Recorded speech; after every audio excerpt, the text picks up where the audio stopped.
Everyone, this is Corinne, and I'd like to talk about some of the camera issues that we've come across while collecting imagery. The first of which being, sometimes we'll end up getting a series of say 5 to 20 photos that are really underexposed. Somehow the ISO just seems to drop, and we're still not 100% sure why this happens, but we've somewhat fixed the problem by changing our camera settings. So we've changed our autofocus setting and we've set our ISO to constant. It's helped a little bit, but the biggest thing that's been a help to us is that we actually shoot in continuous shooting mode. So usually after about 15 photos or so, we'll just take our finger off the trigger, and this sort of resets everything, and it keeps us from getting these series of dark images. In the past, when we have gotten sites that come back and we get these series of underexposed images, usually we just end up taking those photos out of the group and we don't use them in the model.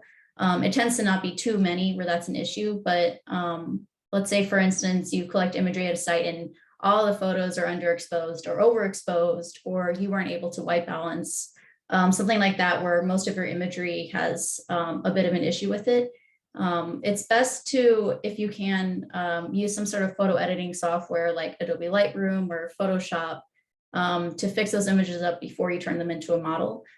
So if you don't already have an image editing software that you're comfortable with, say definitely get comfortable with those. And also just know that even if you've picked out your perfect camera settings, it tends to be an iterative process. So just be open to that. You never know what sort of issues are going to pop up. Another issue that we've had is when we try to white balance, we'll get this error on our camera that says busy, please wait. And the only thing we found that fixes this is to replace the SD card, which obviously when you're already on your dive is not going to happen. So before every dive, we make sure to white balance our cameras just as a test above the water. So we know if we're able to white balance it above water, there's no reason we shouldn't be able to white balance once we're actually in the water ready to go. And if we do end up getting this error when we're still on our boat, for instance, then we'll end up just grabbing a replacement camera that we always take with us. So if it's possible to bring an extra camera with you in case some sort of error like this pops up, definitely do so. If not, obviously have a lot of towels on board if you need to switch out that SD card.